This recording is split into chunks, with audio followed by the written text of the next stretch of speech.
Gracias a quienes están conectados a través de la señal de 98.9 FM Radio Hola y en Facebook nos siguen en las páginas del Diario de Riobamba y Noticias Chimborazo. Los operativos, la articulación interinstitucional por la seguridad ciudadana continúa siendo el objetivo de las entidades y los representantes que tienen bajo su responsabilidad el control. Desde el caso de la Comisaría Nacional conversamos sobre este tema con el titular de esta institución. Este pedido ha organizado este importante operativo de control en donde nos encontramos varias instituciones, tanto gobernación, esta prefectura, esta municipio de Riobamba, con sus respectivos representantes a fin de realizar el control respectivo a todas las hostales residenciales, locales comerciales que se encuentran en los alrededores de esta plaza turística del Cantón Riobamba. ¿Qué se ha podido observar en este recorrido, señor comisario?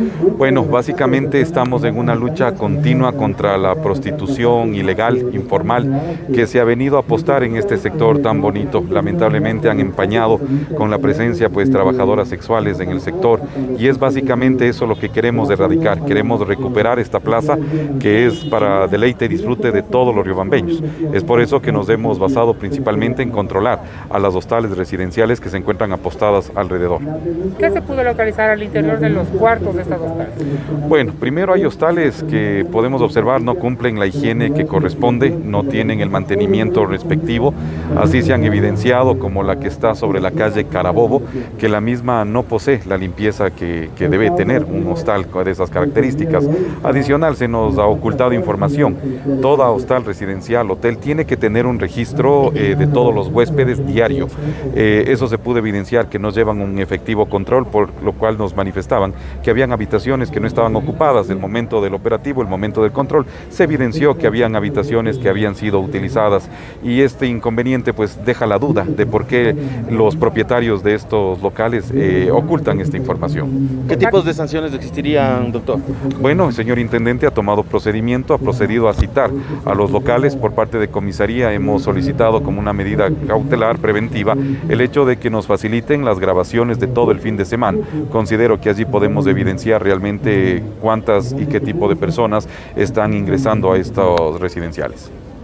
Es necesario reiterar el llamado también a quienes operan estos lugares para que se genere mayor seguridad. Si no hay colaboración, la acción de las autoridades no tiene efecto. Efectivamente, lo que usted ha manifestado es muy cierto. Las autoridades poco o nada pueden hacer si no hay la colaboración ciudadana.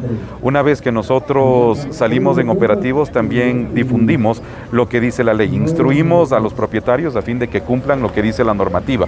En caso de Comisaría Nacional, lo que está estipulado en el Acuerdo Ministerial 069. Es así que se va instruyendo al propietario del local para que no haya reclamo alguno cuando viene la sanción respectiva. Por ello, se solicita la colaboración inmediata de los emprendedores, de los propietarios de estos establecimientos, a fin de que cumplan lo que dice la ley.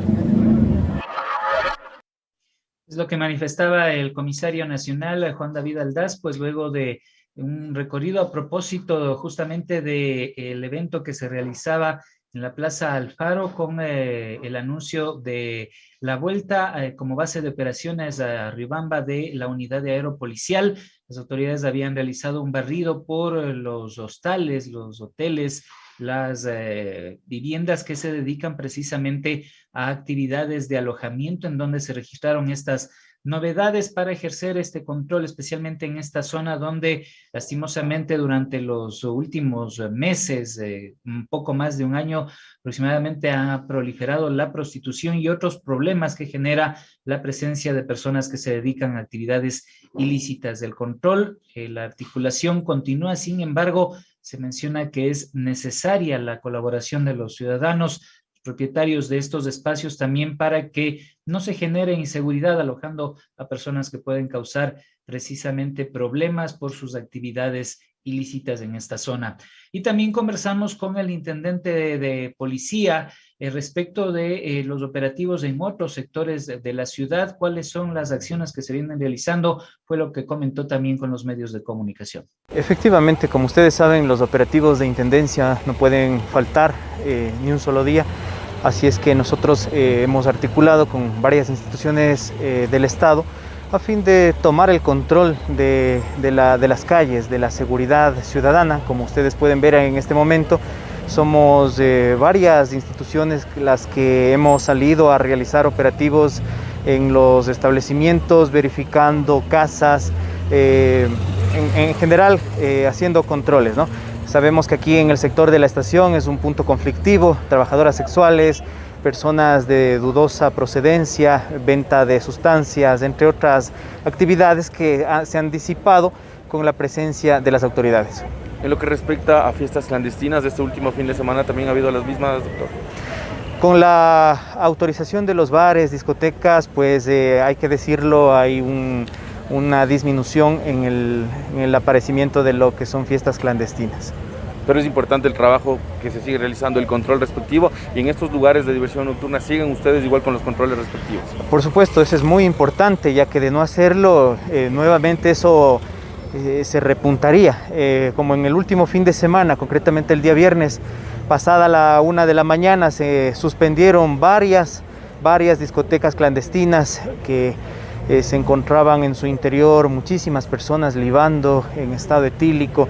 Entonces lo que se hizo es la evacuación de estas personas, la suspensión del establecimiento, la correspondiente citación. En este sentido, ¿hay alguna sanción adicional, doctor?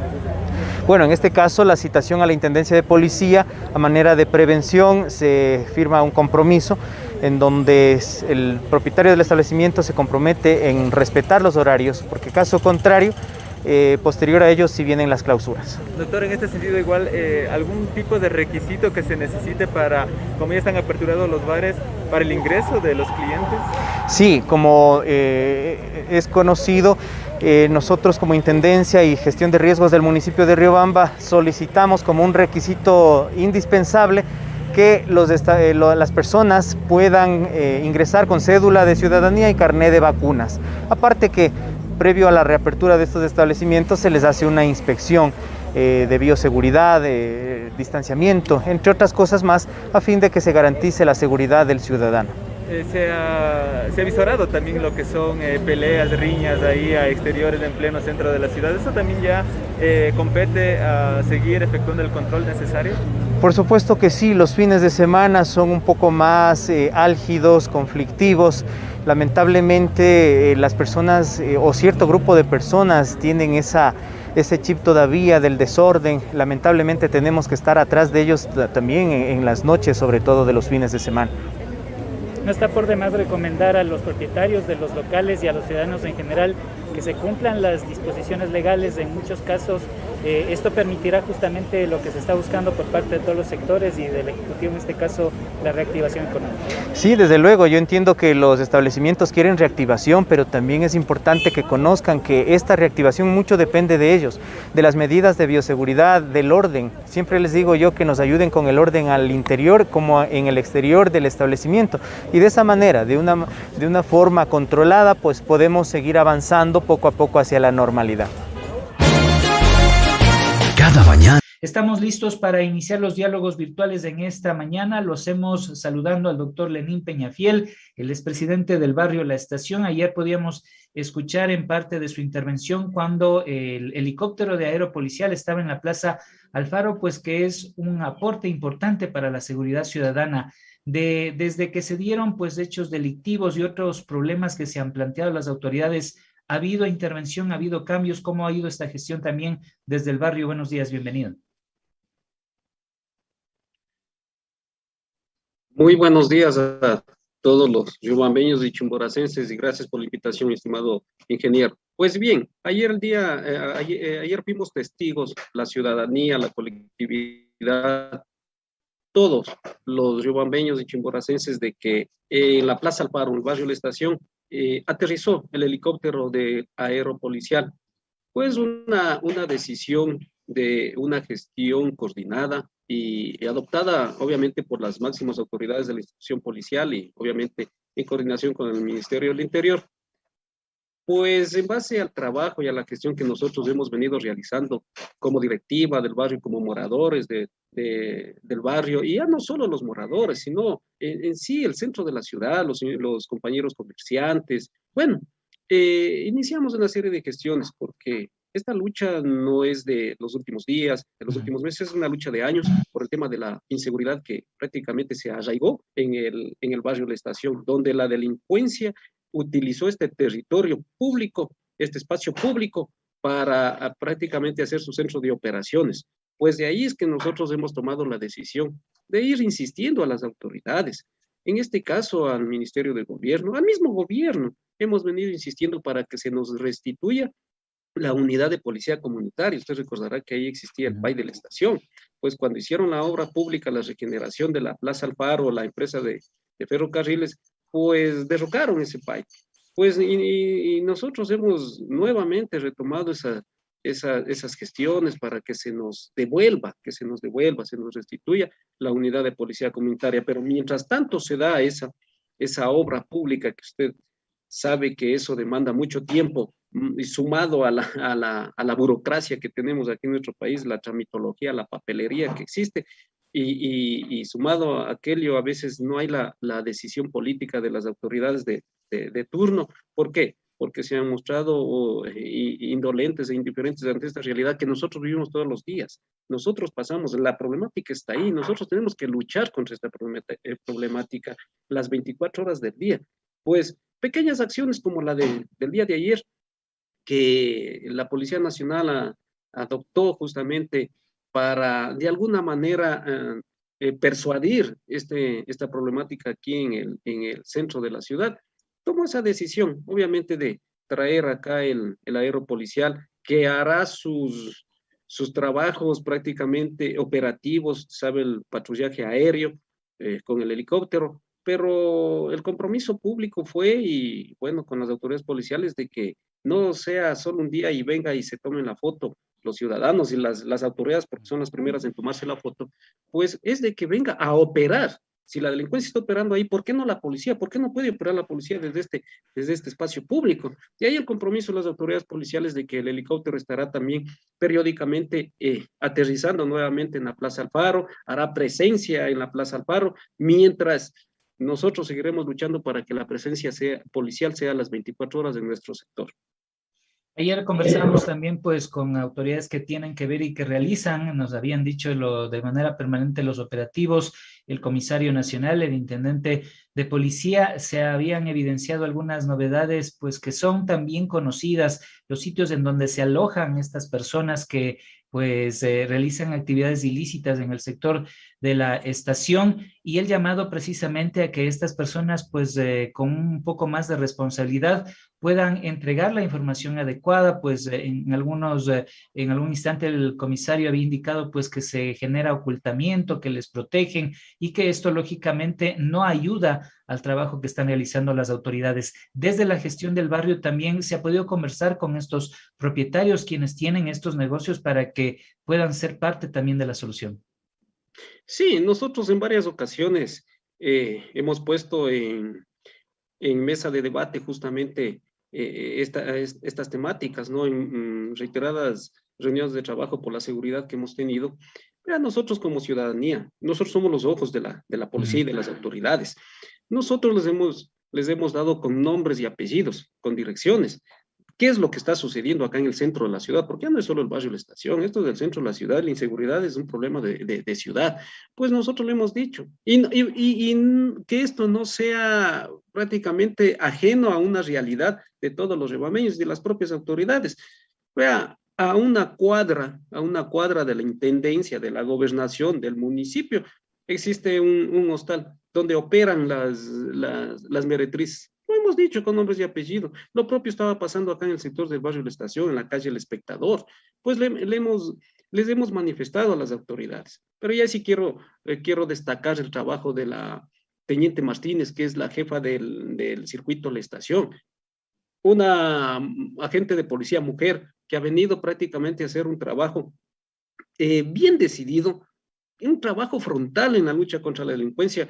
Usted ve que ya vamos de a poco, vamos recuperando el espacio público en nuestro sector del barrio La Estación, gracias a ese trabajo articulado de la teniente Martínez, trabajo decidido de la señora oficial. Vea, venimos nosotros haciendo algunas acciones. Hemos empezado ya también, vamos a empezar una campaña de concientización también ciudadana, porque nosotros como ciudadanos también tenemos que aportar con un granito de arena, no solo exigir, también tenemos que dar algo a cambio de. Nosotros queremos seguridad, pero también nosotros aportemos.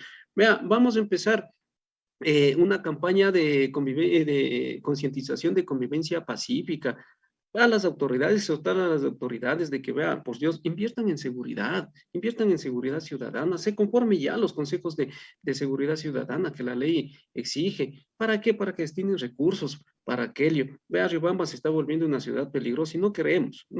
Los riobambeños vamos a rescatar, vamos a devolver a Riobamba que se convierta en una ciudad pacífica, una ciudad tranquila, como ha sido por muchos años. Por ello es importante, como se ha mencionado, pues estas acciones que el barrio organizado, en este caso la estación, puede realizar para que la ciudadanía se apropie de los espacios y lógicamente no los deje a merced de quienes se han tomado pues para otras actividades que no están de acuerdo. Además de ello, pues, ¿qué otros aportes se han podido ir generando? Y decíamos al inicio de la entrevista, ha habido pues avances también en este tema de investigaciones, por los hechos que se dieron, pues robos inclusive ingresando por las paredes de los locales y otros que se han ido generando para que justamente este aporte que se va dando desde la ciudadanía también pueda ser considerado importante dentro de esta solución. Sí, justamente por todos estos incidentes que en los últimos días, en los últimos meses, ha acontecido aquí en pleno centro de la ciudad. Ya no solo se trató de asaltos, de robos, vea, inclusive con muestras violentas hemos tenido aquí esos episodios aquí en la ciudad de Riobamba. Independientemente de las acciones a título personal que los perjudicados en su momento obviamente han acudido ante las autoridades judiciales, pero ahí hay que poner un punto importante del tema de administración de justicia. La gente ya no cree en la justicia, no cree la justicia lenta, la justicia politizada. Vea, hoy los culpables inocentes y los inocentes culpables. Entonces, esa negatividad de parte de la ciudadanía ante la administración, los operadores de justicia, hace que estos hechos, estos episodios queden en la impunidad. Vea, no nos vayamos lejos, mi estimado ingeniero. Hace meses, un agente de policía en cumplimiento de su misión, Cabo Olmedo, en cumplimiento de su misión, aquí en Riobamba, eso pasó aquí en la ciudad de Riobamba. Vea, en su accionar, obviamente, en cumplimiento de su deber, hubo ese episodio que, bueno, un antisocial falleció.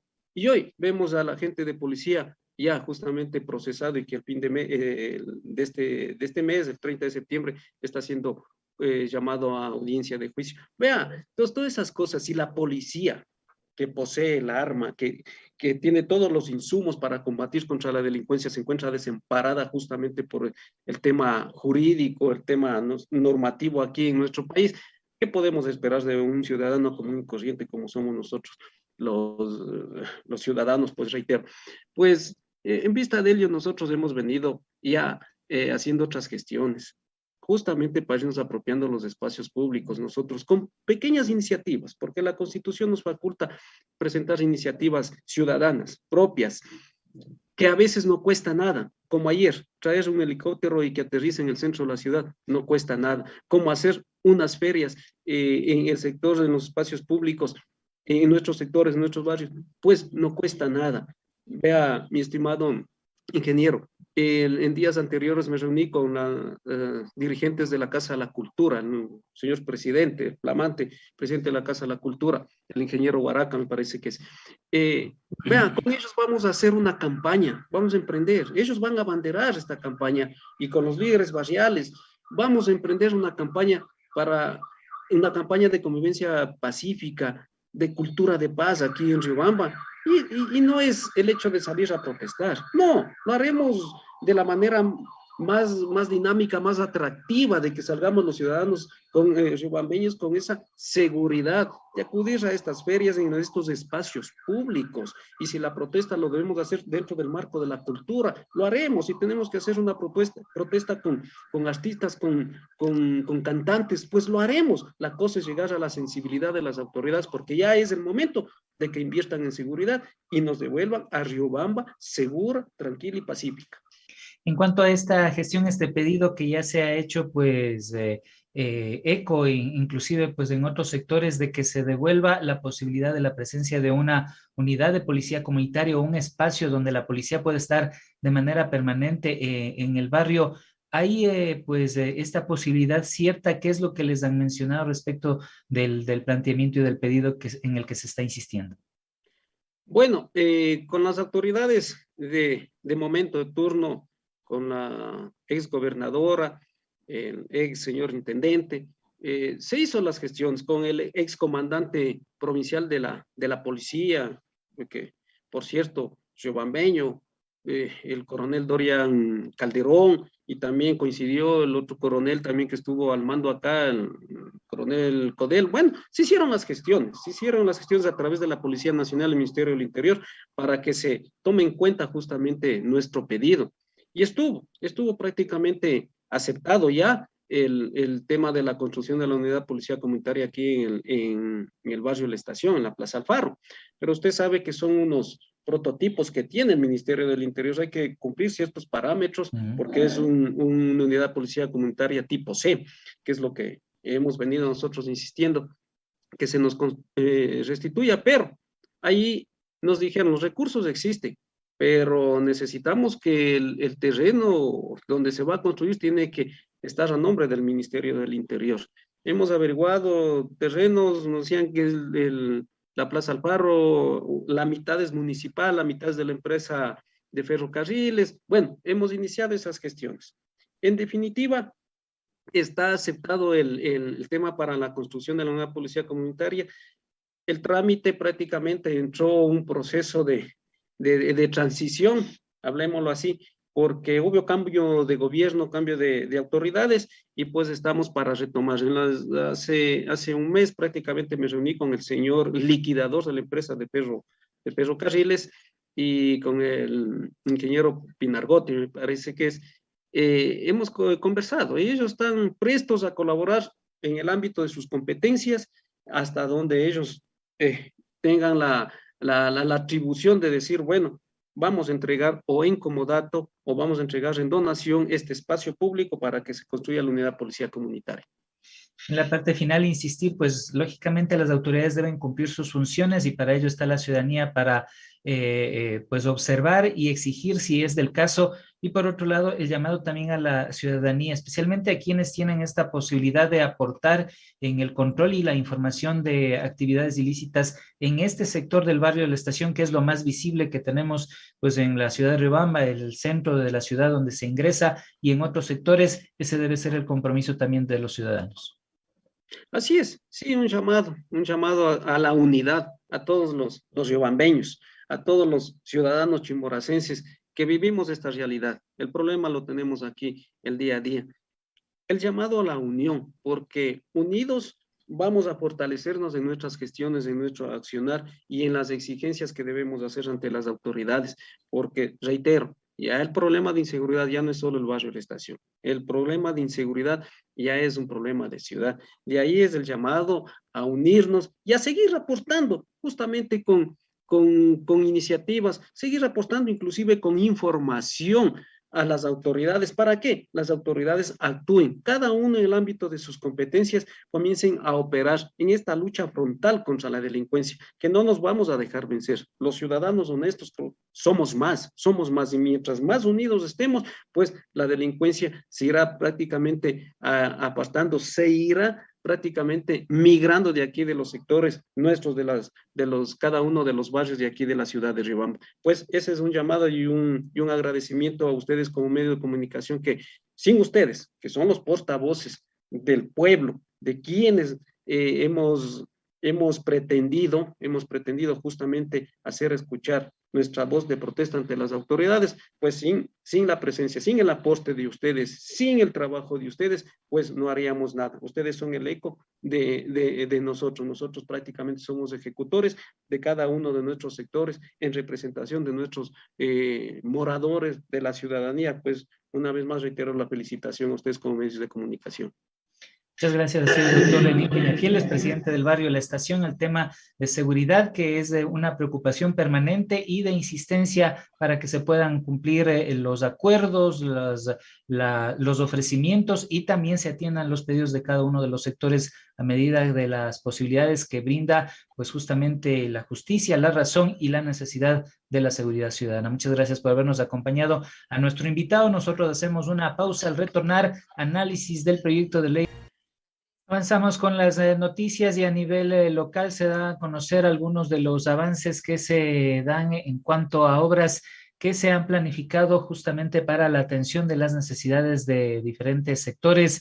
Es el caso del inicio de la obra de alcantarillado en el sector de Yactapura, Libibamba y la cuenca de la calle Morgan, con una inversión de $439,000 y a través del consorcio RGM se instalará en 6.21 kilómetros tubería de 300 a 700 milímetros que recibirán las descargas de un área de aporte de 31,61 hectáreas, mejorando la capacidad hidráulica para un óptimo drenaje de las aguas lluvias. Así dice el documento que se hace llegar desde la empresa de agua potable y alcantarillado sobre este tema. La obra tendrá una duración de 4 meses y beneficiará a 2.356 habitantes según el informe de la empresa de agua potable y alcantarillado de la ciudad de Riobamba.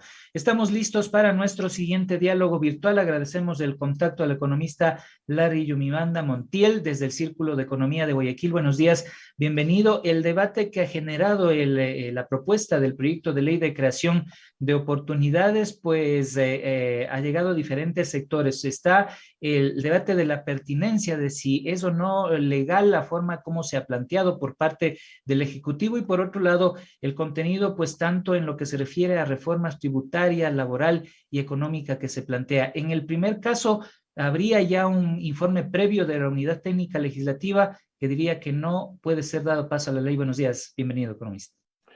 Gracias, buenos días, bienvenido, buenos días por la entrevista, gracias por la entrevista, buenos días a la audiencia. Efectivamente, coincidimos con el criterio de la Unidad Técnica Legislativa, en donde se reforman más de 30 cuerpos legales, el Código de Ingenios, la Ley de Telecomunicaciones, Ley de Minería, Ley de Hidrocarburos, el Código Tributario, Ley de Régimen Tributario Interno, el Código Administrativo, Código General de Procesos, etcétera, etcétera, etcétera. Entonces, vemos que por ese lado el proyecto es inconstitucional y por lo tanto no debería ser, en este caso, tramitado por la Asamblea, de acuerdo al artículo 136 de la Constitución. Entonces, vamos a ver qué es lo que pasa. Tiene que resolverse eso en las próximas horas, en los próximos días, pero de antemano, haciéndole un resumen global de lo que es este proyecto de ley, no es otra cosa que un proyecto que se enmarca en lo recaudatorio. Eso ya lo ha aclarado el presidente de la República y el ministro de Finanzas. También vulnera derechos laborales al establecerse 2 tipos de contratación para un mismo fin. También creemos que este proyecto va a generar muchas complicaciones para las inversiones que actualmente se están dando en el Ecuador, porque va a generar una competencia desleal de empresas dentro de una misma industria, y también porque creemos que este proyecto de ley, de alguna otra forma, va a dejar el camino para que nuevamente con los contratos de concesión que se han hecho en el pasado con el petróleo, regresen nuevamente para el siglo XXI. Y eso de ahí, lastimosamente, tiene que revertirse y ojalá que los asambleístas se pongan a la altura de las circunstancias, ¿no? En el caso de tributario, pues el presidente de la República había señalado que no se va a afectar el bolsillo de los que menos ganan. Sin embargo, en otros análisis, pues se señala que no sería así, ya estableciendo la comparación entre ingresos y aportes que se podrían efectuar si es que se aplicaría la reforma tal como está planteada. A ver, han hecho varias personas tributaristas un cálculo, han hecho tablas y han demostrado que, por ejemplo, los que están en el rango de $2.000 hasta $3.000 aproximadamente son los que van a pagar más impuestos. Y hay algo que a mí me llama muchísimo la atención. Esto obviamente es una cuestión un poco técnica, pero es necesario un poco explicar. En la tabla que presenta para el cálculo del pago del impuesto a la renta, el gobierno, si la comparamos con la tabla que está vigente para este año por parte del Servicio de Rentas Internas, vemos que los que ganan más de $114.000 al año van a pagar menos impuesto a la renta. Entonces, ¿por qué? Porque hay una disminución de lo que es un valor fijo, que en términos tributarios se llama impuesto fracción básica, en donde se disminuye de 22.366, aproximadamente se disminuye a 9.949. ¿Eso qué significa? Que lo fijo que tienen que pagar, más el 35% que es el excedente, eso en el cálculo tributario así se lo realiza, o sea, en el término fijo van a pagar menos impuestos, los que ganan más de $114.000 por año. Y ahí incluye inclusive el presidente Lazo. O sea que su propuesta lo beneficia a él. Mientras que los de la clase media, los que están arriba de la tabla, simplemente van a pagar van a pagar más impuestos. Entonces, por ese lado creo que está más que claro hacia dónde se orienta el tema de la recaudación, y es lógico. La clase media es la que normalmente, la que mueve una economía, y dentro del grupo de que están actualmente trabajando son los que más aportan. Entonces, yo creo que eso de ahí, de alguna otra forma, podría lesionar el crecimiento económico para el año 2022 y 2023, sin perjuicio de que también en ese proyecto de ley existen monstruosidades, como por ejemplo establecer 2 códigos laborales para un mismo fin, en donde creemos que obviamente eso es ilegal y eso es inconstitucional. La situación del país requiere pues decisiones y reformas, lógicamente, que se deben aplicar para poder salir de la misma. Se deberá pues analizar nuevamente por parte del Ejecutivo, de pronto retirar este proyecto y mirar de mejor manera cómo se deben plantear, por ejemplo, reformas como el tema de tasas de interés y de caja legal, que usted lo ha planteado pues también en sus publicaciones. El tema de la baja del IVA es factible también dentro de estas reformas, entre otros que se están planteando en el análisis técnico, justamente para que se tomen las decisiones más adecuadas para el fortalecimiento económico del país. El asunto es que a nivel global, todos los gobiernos, todos los ministros de Economía y todos los que están al frente de los bancos centrales coinciden en una misma receta: generar políticas económicas expansivas. ¿Qué significa una política económica expansiva? Que expanda el consumo, que expanda la inversión. Entonces, hay varias. Por ejemplo, la disminución de impuestos que incentiva el consumo, incentiva la inversión. Por eso que es el tema de la aplicación de la disminución del IVA, por ejemplo, y que está en el proyecto de ley, en una de las disposiciones transitorias, aunque se contradice, por ejemplo, con respecto, y también se le cargan a la clase media, con respecto a los vehículos de uso de consumo, tanto híbridos como eléctricos, y sus componentes, que ahora les quieren poner un IVA del 12%, yendo en contra de su Plan Nacional de Desarrollo con respecto a la transición ecológica. Pero eso es un tema que está en el proyecto de ley. Pero también lo que he dicho, que las políticas económicas expansivas en el tema monetario tienen que ver con las tasas de interés. Una disminución de las tasas de interés. Se ha bajado la inflación a lo largo de la dolarización, no ha bajado en ese mismo ritmo las tasas de interés.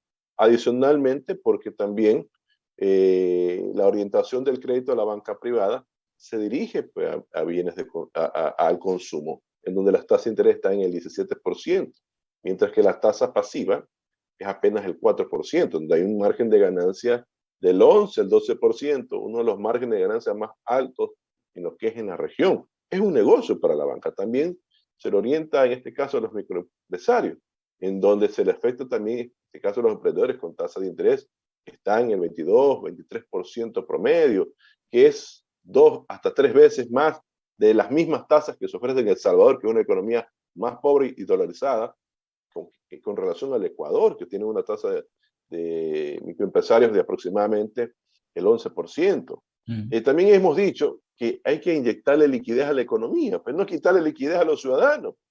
Se acabó de entregar, o está por entregar, los $1.000 millones por derechos especiales de giro. ¿Qué han hecho con esos recursos? No veo ninguna obra pública diseñada e inaugurarse en los próximos meses. No se ve aproximadamente ningún tipo de línea de crédito que fomente justamente a los microempresarios, que fomenten a los emprendedores o a las pequeñas empresas. No se ve qué van a hacer con los $1.000 millones de derechos especiales de giro. ¿Y qué hemos dicho también? Para expander el consumo, expander también la inversión y la actividad productiva del país, que deben optimizarse los gastos improductivos que están enmarcados en el gasto corriente, se los oriente al gasto de inversión, o sea, a la obra pública. Corregir por un lado, pero obviamente impulsando la obra pública en el país. Pero en el Plan Nacional de Desarrollo, ellos plantean una disminución drástica a la obra pública, porque en el Plan Plurianual de Inversiones, que está para el año 2021, en donde ellos han fijado de 4.000 millones, los quieren reducir hasta el año 2025 en aproximadamente 2.000 millones. Es un recorte del 50%. Así, lastimosamente, la economía no se va a recuperar. Si el gobierno confía de que el sector privado va a resolver todos los problemas de la economía, déjeme decirle que vamos aquí a esperar sentados y no va a haber ningún tipo de reacción, de recuperación. En el mundo está demostrado que la inversión pública genera el primer paso importante para la recuperación y el sector privado se apalanca. Pero yo no he visto que en alguna economía en el mundo sea reactivado en épocas de crisis por el sector privado. Y es justamente esa la decisión que se deberá adoptar. Hay dos aspectos fundamentales ahí. El uno político, que tiene que ver con el tratamiento legislativo y de las posiciones que cada uno de los bloques tengan respecto de las propuestas del Ejecutivo, y el otro de carácter técnico, estas recomendaciones y observaciones que se realizan para que se tomen las mejores decisiones, porque además el país espera que esta reactivación que se ha anunciado venga precisamente, si bien sabemos que no será fácil, pero se deben tomar las decisiones más adecuadas. Y en ese camino está a tiempo el Ejecutivo de rectificar, replantear esta ley, habida cuenta de que es probable que sea rechazada de acuerdo al informe preliminar de la unidad técnica, y que se puedan incorporar aspectos como los que se han mencionado para que sea una reforma efectiva. Si no bien todos, al menos los más fundamentales, para que se tome en cuenta, además, como se ha dicho, la opinión de todos los sectores del país. Sí, creemos que debe ser tratada por partes. La circunstancia lo amerita. Una cosa es, por ejemplo, definir una política hidrocarburífera clara para el debate, plantearlo en la asamblea, para que los sectores sociales conozcamos y también aportemos. Otra cosa es el tratamiento al tema minero, que es importante también, pero no por eso se puede mezclar carne con hueso. Por un lado, se plantea en la reforma laboral disminuciones en los beneficios sociales para los trabajadores. Por otro lado, en lo que es cambios en el tema tributario, se plantean más impuestos. Por ejemplo, que la fuerza pública pague un ICE del 300% para la compra de armas de fuego y municiones, cuando el problema actual es la seguridad. Eso lo han planteado en ese proyecto de ley. Antes, el ICE para ese tipo de adquisiciones, cero para la fuerza pública. Ahora lo ponen con el 300%. Entonces, creemos que hay algunas incoherencias. Creemos que el equipo económico no tiene claro hacia dónde quiere llevar la economía. Lo que a mí me preocupa es que al final de cuentas, lo que busca es cumplir con el Fondo Monetario Internacional. Le ofrecieron aumentar la recaudación en aproximadamente 1.300 millones, y ese proyecto hasta el 2023 se orienta a recaudar 1.300 millones según las declaraciones del viceministro de Economía, pero también le da una especie de favor a los que estuvieron en la campaña, a los grandes empresarios, para que puedan de alguna otra forma hacer una flexibilización laboral, en donde ellos puedan ahorrar, entre comillas, sus costos de producción, cuando creemos que en los actuales momentos el salario no tiene nada que ver con el mejoramiento de la productividad de las empresas, sino el tema tributario, lo que tiene que ver con el asunto de trámites administrativos. Esas cuestiones se tienen que revisar, y la apertura agresiva e inteligente de la economía. Los empresarios tienen que comenzar a vender hacia afuera, adicionalmente hacia el mercado interno, ¿no?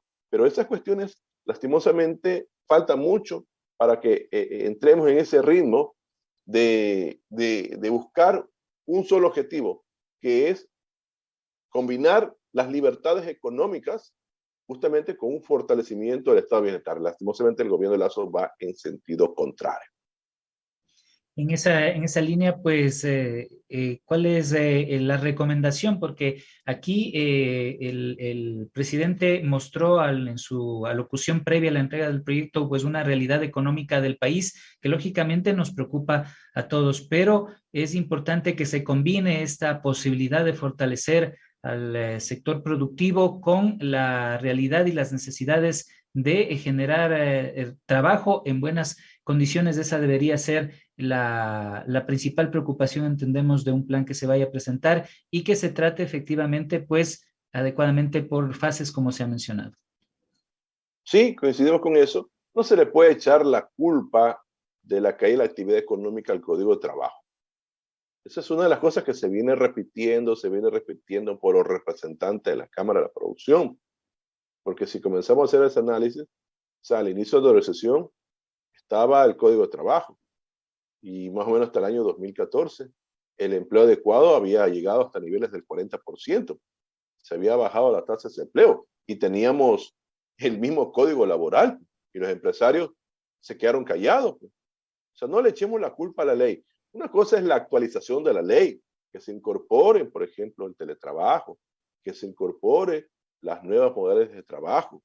Pero otra cosa es hacer trabajar, valga la redundancia, al trabajador por un menor salario con las mismas horas laborables. Eso de aquí es condenable. Eso es prácticamente atentar a sus derechos. Peor, comenzar a revisarles las indemnizaciones. Creemos que ha habido abusos en el pasado, por eso es que se establecieron ese tipo de indemnizaciones, de liquidar sin razón a los trabajadores, cuando el trabajador, tanto como el capital, son los creadores de riqueza. O sea, el trabajador, y se repite en las clases de administración, son el principal activo de la empresa y lo están generando las condiciones para que sea improductivo. O sea, así no se puede avanzar en el país. Ojalá la Asamblea, insisto, no tramite el proyecto de ley, es inconstitucional, reforma más de 30 cuerpos legales y si en caso llega a tramitarse, eso ya va a depender de la izquierda democrática, que veo ahí al ex candidato presidencial Javier Herba coquetear, en este caso con los grupos de Creo y compañía. Bueno, ya le tocará al Pleno y a las comisiones permanentes entrar por el proceso de archivo, pero ese proyecto de ley no puede pasar porque va a generar una gran convulsión social para el país y eso es lo que menos queremos en el Ecuador. Bien, muchas gracias. El análisis del economista Larry Yumibanda, del Círculo de Economía de Guayaquil, el debate justamente de esta propuesta del Ejecutivo a través de nuestros espacios. Muchas gracias por habernos acompañado, economista. Gracias a usted y buenos días con todos. Hacemos una breve pausa. Al retornar continuamos con este mismo tema, otra visión también de lo que corresponde a esta presentación de la propuesta del Ejecutivo en instantes. Ya volvemos. Hola Noticias es una producción de Aquí Chimborazo.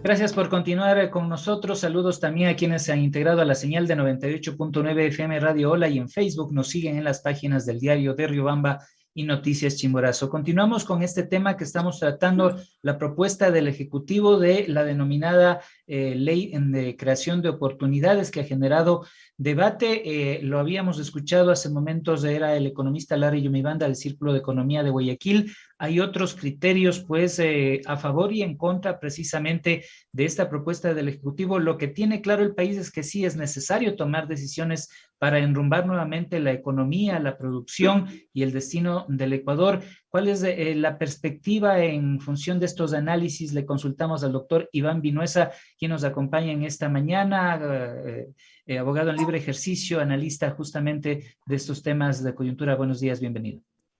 Muchas gracias, Diego. Un abrazo fraterno. Saludos a los que nos miran por las redes sociales y nos escuchan por la dial de la emisora. ¿Qué es lo que se busca? Lo que está pasando ahora, que la gente debata, que la ciudadanía vaya involucrándose en las funciones y en la cosa que interesa al Estado ecuatoriano. Eso es lo más importante. Justamente en esa línea se está creando una expectativa nacional. Pero el escenario ideal para debatir es la Asamblea Nacional. Es el escenario propicio para debatir. Ahora, esta ley de creando oportunidades es un mega proyecto de ley. Es un proyecto absolutamente grande que involucra 30 reformas o 30 leyes, las reformas que están planteando. Es un proyecto que tiene 333 artículos. Es decir, es un macro proyecto de ley que va a transformar radicalmente el manejo de muchas estructuras legales en el país. Entonces, se ha presentado la Asamblea tiene justamente la oportunidad de debatir, porque esa es la esencia propia de la Asamblea, debatir las leyes, pensar en qué es lo que se está pasando para poder coincidir en conceptos. Ahora, la ley no es perfecta, porque nada es perfecto, es perfectible, por supuesto, en el camino podemos irla corrigiendo, y justamente los aportes que harán colegio de economistas, colegio de abogados, empresarios, trabajadores, sindicatos, sector indígena, los mismos asambleístas en la discusión de la ley serán los aportes necesarios para construir una mejor ley, si es que es necesario. Pero no solamente es decir, la ley no sirve, la ley no vale, la ley no funciona, porque ahí estamos cayendo en algo que es negar todo, absolutamente todo, llegar al anarquismo, que es lo que está destruyendo el país. Entonces, estos son espacios propicios, ¿no? En la exposición de motivos de la ley Diego, es clarísimo la radiografía que se hace del Ecuador. En la exposición de motivos que presentó el presidente Lasso, determina con claridad absoluta cómo sucede en el Ecuador. El Ecuador tiene una deuda de 63 mil millones de dólares, con las multilaterales de intereses altísimos. Tenemos un déficit fiscal de 7 mil millones de dólares. ¿Cómo hacemos para tapar sus huecos fiscales? ¿Qué es lo que debe hacer el gobierno central para poder buscar soluciones? Ojo, y no solamente el pedir créditos a nivel internacional es la solución, no. ¿Qué se hace? ¿Qué se quiere hacer? De que el ciudadano común y corriente aprenda a emprender, pero para poder emprender o tener un negocio propio requiere políticas públicas claras, seguridad jurídica clara, que no le conlleven a que a un año, a 2 años pierda todo. Entonces tiene que venir de la mano del gobierno. El gobierno da los créditos para que emprendan y que el producto del emprendimiento o del negocio sirva ¿para qué? Para poder pagar las deudas. Porque un gravísimo error en economía, yo lo vengo diciendo, es endeudarnos para pagar deudas. Eso es un pecado en economía. No soy economista, soy abogado, pero algo hemos revisado sobre el particular y eso es lo que hay que evitar. Ahora la discusión está en el tapete de la Asamblea, que la Asamblea dé su concepto, su criterio, y seguiremos avanzando en la creación de proyectos de ley.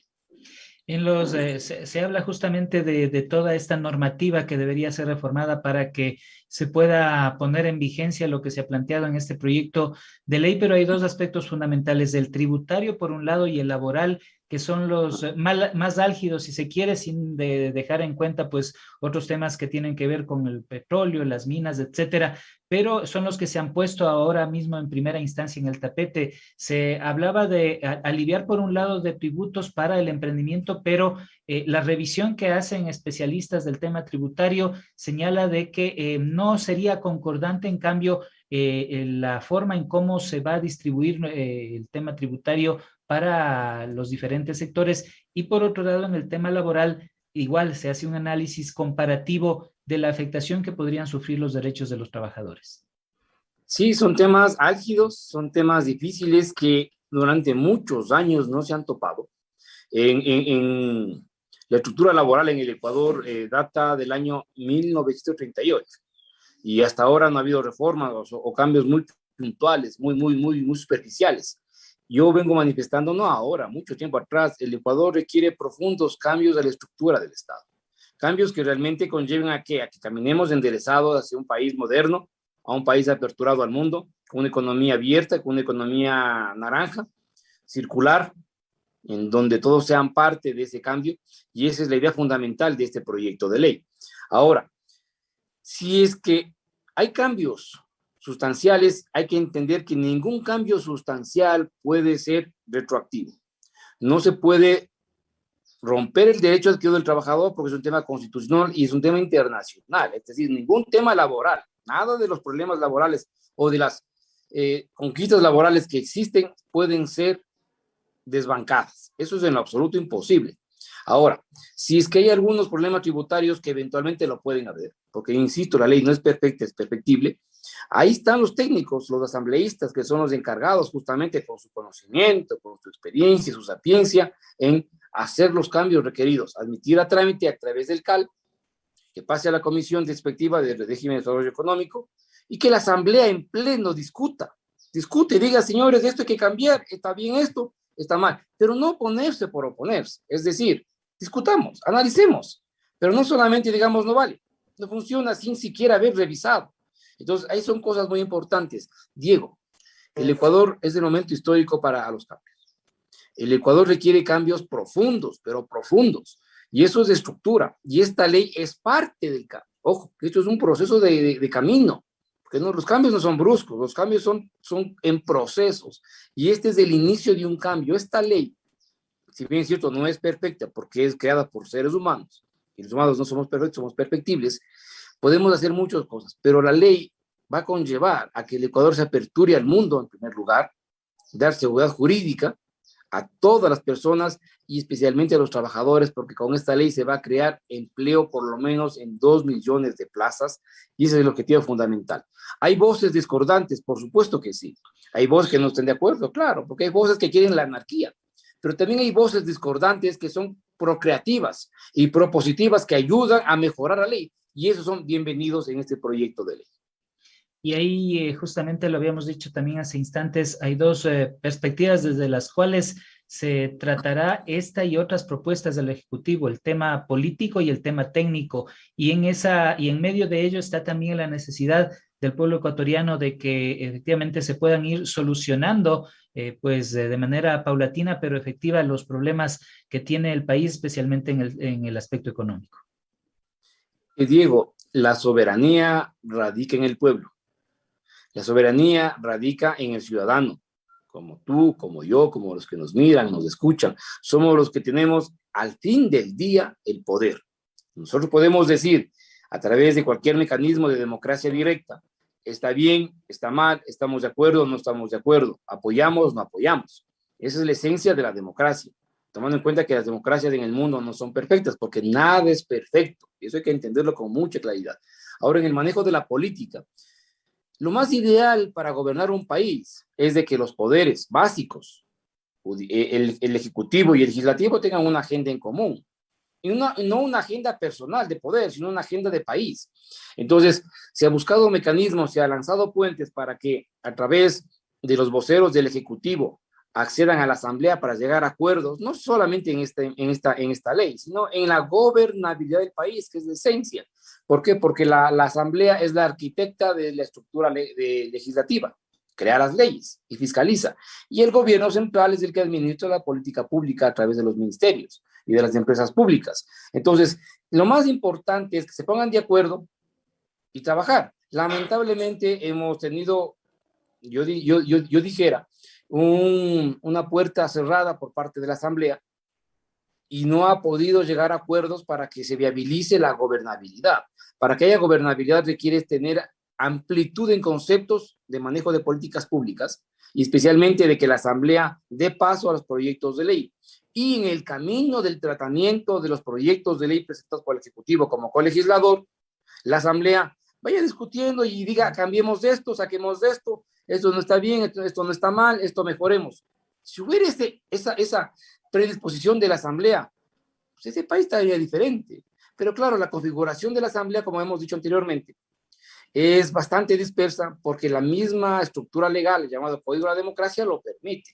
Ahora, para tener una Asamblea concordante con el pueblo, hay que reformar el Código de la Democracia y hacer muchos trastoques políticos necesarios para que se viabilice la democracia, se viabilice el manejo gubernamental, se viabilice el manejo legislativo. Son cosas tan importantes que el Ecuador necesita. Seguramente no son de interés nacional, porque claro, eso no da trascendencia política. La trascendencia política en muchos asambleístas es hacer actos que de alguna manera impacten, pero no, la política es servir, y servir profundamente sin llevar nada a su bolsillo. Es la esencia de la política. En definitiva, es necesario un compromiso pues de parte y parte, como decíamos, porque aquí el pueblo que mira expectante justamente las decisiones de sus representantes es quien finalmente deberá asumir el desenlace de estos debates que se están desarrollando y las decisiones que se tomen en cada una de las instancias. Diego, al común del ciudadano, como nosotros, ¿qué les interesa la política? No les interesa absolutamente nada, hay que ser muy claros, no les interesa. Ellos quieren tener trabajo, alimentación, salud, vivienda, seguridad, en esencia. La política está dejada para muy pocas personas y eso es un problema en el Ecuador. Pero los que están haciendo política deben ser muy coherentes y conscientes de que si no trabajamos unidos, si no hacemos un equipo, no funciona. Mire lo que pasó ayer otra vez en la cárcel electoral en Guayaquil. 31 muertos, 50 heridos, los presos con armas de largo alcance, con armas potentes, más grandes, armamento más fuerte que la misma policía. ¿Qué pasa en el país? Tan fuertes las mafias en narcotráfico, tan fuertes las bandas delictivas en el país que no se puede controlar. Imagínense contra qué está luchando el gobierno central, contra poderes extraterritoriales, contra poderes que vienen de México, con mafias dedicadas al narcotráfico que el Ecuador ha estado coartando últimos meses y les ha costado al narcotráfico miles de millones de dólares. Esta es la respuesta. Contra eso está luchando el gobierno del presidente Lasso, contra una estructura mafiosa creada durante muchos años atrás, en donde dejaron aperturadas las puertas para que ingresen como dueños de su casa, y de manera especial por Manabí, en donde incluso se prohíbe o se oponen autoridades locales de Manabí a que se instalen radares para controlar el vuelo bajo de avionetas, que son las encargadas de llevar la droga hacia México, o de traer de México el dinero y todo un trámite. Entonces, eso el Ecuador necesita que todos nos unamos, porque si no es ahora, el Ecuador se va al despeñadero. El tema del narcotráfico y ayer es un anuncio de lo que están diciendo, lo que pasa en el Ecuador. Ojalá que ese anuncio no se traslade a las calles y se convierta en guerra en las calles, que provocaría una desbandada del Ecuador terrible. Contra eso estamos luchando. Y eso debe entender la Asamblea. Y la Asamblea debe trabajar justamente para ¿qué? Evitar que el Ecuador se vaya al despeñadero con la incursión o el dominio de las mafias en el Ecuador.